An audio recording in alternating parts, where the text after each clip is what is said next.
The internet has been upgraded. Goodbye, old BGW 210 from AT&T with 100 down, 20 up. You will not be missed at all. We got a lot of stuff to go over in this video, mainly when you upgrade your internet. Let's say you just so happen to be lucky, like myself, and they drop an entire new fiber line outside your house, and you're like, hey, give me the max. And they're like, we have 5 gig up and down. Yeah, that's how fast I can go, or at least I ordered it. And then during the installation phase, of course, I'm going to be testing the stuff that AT&T provides, because there's some shenanigans going on there. When you get into these BGW devices, there's certain things on the back, and I wanted to see how fast the ports were on the new BGW 320, which, you know, it says it can go up to 5 gigs, but I don't think I've ever seen a link connection at 5 gigs. Usually it's 2.5 or 10 gig SFP connectors.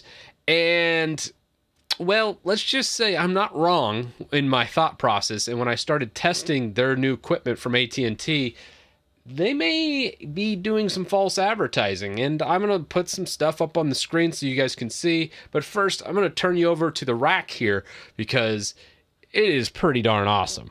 Okay, so we got some stuff to go over. I got a bunch of old network equipment down here that we will get into. Obviously, some of the Netgear Orbi stuff I just did a video on, and then, you know, switching everything over to kind of what we're seeing right now.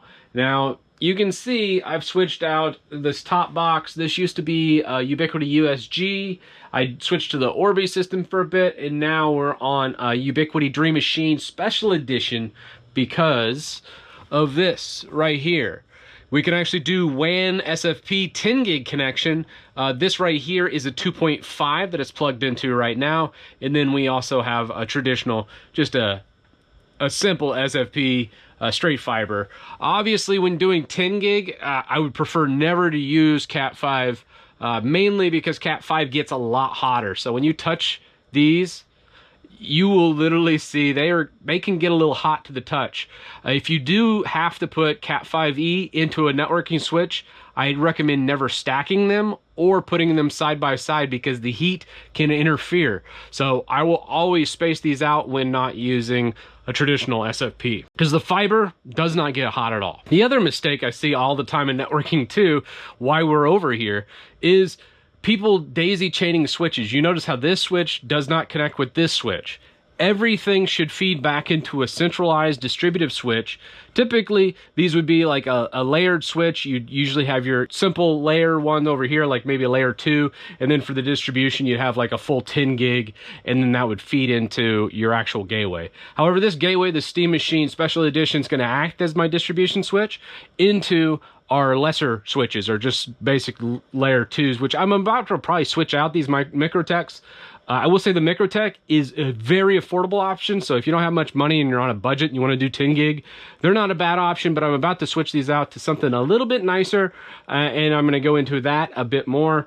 Obviously, on the back side here, this is kind of where the AT&T box is. That's the 320 BGW. On the back side, I want to show you something. I have these switches. Now, obviously, that one that's plugged into says 5 gig. We have a console and we have a power one. I'm just kind of putting my fingers over some information that I would not want to give out. And that's kind of what we're looking at on the back side. This was a USG I was using. This is obviously just 1 gig. Now, the big thing here when you do a big upgrade past a gig is you have to have greater than 1 gig speeds everywhere. It means your computer can't be working off of 1 gig. Your switches have to be a greater than 1 gig. You can go with like a 2.5 or even a 10 gig, but just know if you're not switching out to SFP fiber connections, I really wouldn't even bother going above 2.5 or 2 gig because of some issues. So that BGW over there, I'm going to put something up on the screen kind of showing you, hey, this is exactly what we have for the actual speeds, the link speeds that it connects to. Now, these link speeds are not the maximum in the throughput speed. It's just what the actual link connects at. and it was only connecting at 2.5, even though the port said 5G.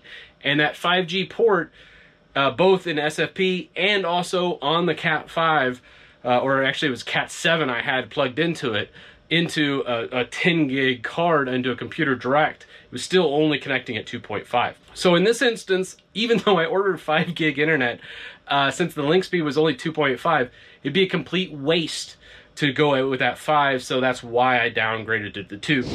We're going to do 3 different speed tests just to kind of show folks the differences between all of them. Now, I do throttling and threat management through my Ubiquiti, so I don't anticipate getting both 2 up and down, but we'll go to the Ubiquiti and do a speed test directly from that Dream machine that should give us the full 2 up and down when we do it. Here's the first bit. Now, the big thing I pay attention to here is my ping or the latency. The up and down, I'm not that concerned with, as I think it should throttle it pretty drastically based on my network. A lot of times, whenever you do threat management and you block certain packets, it will limit the amount of traffic it'll run on a network. So that's actually a pretty expected result right here. The big thing is, look at that latency, a 3, both up and down, absolutely amazing. Obviously on the upload, it's not throttling anything because mainly that gateway, when it's coming through like a Dream machine with a lot of threat management, it will actually start inspecting a lot of those packets. So that's why you get lower download speeds from here. But we can also do it through Google. We can do an internet speed test directly from just typing speed test into Google, and you can actually run it all from here, which usually nets a bit better result. I think something with speedtest.net might cause some throttling, but this is another way I might check. And again, I do anticipate this number to be lower than the reported 2. It's kind of funny, the upload speed doesn't, but that's because it's not inspecting every single packet as it leaves the network, only what's coming into the network. And then finally, the last way to do a speed test, if you have Windows, you can do WSL and launch your Linux instance from there, and then just do a speed test CLI. That's the package. If you get a forbidden, typically it wants HTTPS, and you can just do -secure. This will go out, do that. Again, pretty heavy throttling usually, about a gig both ways. So it cuts that speed in half. So now let's get the one where we're like, hey, we need to make, AT&T honest, or whatever internet provider you have. This is where you log into your gateway and do it. Now, again, whenever you're using something like this, these ISP gateways, a lot of times it does not do reporting correctly. It'll report higher a lot of times than what you're actually getting. That's why I also like to use my own gateways and speed test directly from them. So here is the new Dream Machine Special Edition. Man, I love this box. I gotta tell you, it's expensive. I think I paid $600 for it, but an actually amazing thing. It's kind of neat. You can see where all your traffic's coming from, what's using all of your stuff, which you can see right here. I've been doing a lot of game downloading through Steam, which we're gonna get into. Just seeing it download a new game in like seconds is kind of amazing. But you can see AT&T Uverse, uptime, internet health, all that. Let's run a speed test. The last speed test was done about an hour or so ago. You can see 2.2 down, 2.3 up. Let's hit run, and we can see, there we go. Is maxing out at about that 2.2 again, and 2.3 on the upload. So if you're paying for a certain amount of speed, make sure you're doing these tests, because some people are paying for speeds and not even using any of it. And that is just a crime. So that's why I always test and say, okay, what is the maximum I can do so we can get 2 gigabits down and upload at 2 gigs. We'll do a basic Steam test now. So it looks like it's finishing strong here with about 100 megabytes per second. Can't really complain, as there's many times when I'm on my personal network trying transfers, it usually will max out the hard drives on the actual storage device over there, which even though it's rated, usually that's around 200 megabytes per second.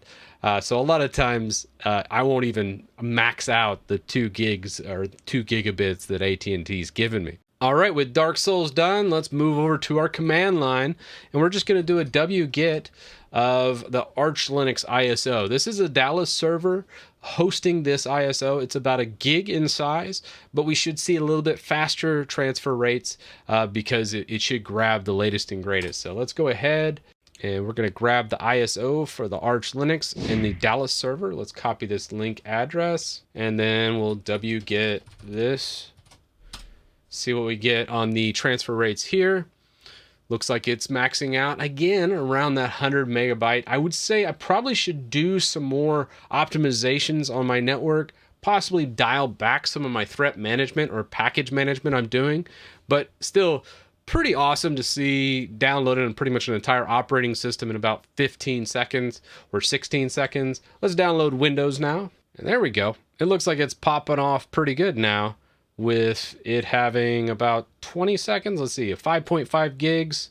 You know, I think we really just can't complain whether or not it's 2 or 3 or 4 or even a gig coming from 100 down to 2 gig both ways is pretty life-changing, as I can just grab whatever ISO I need in a matter of seconds. So with that, let me know your thoughts down in the comment section below.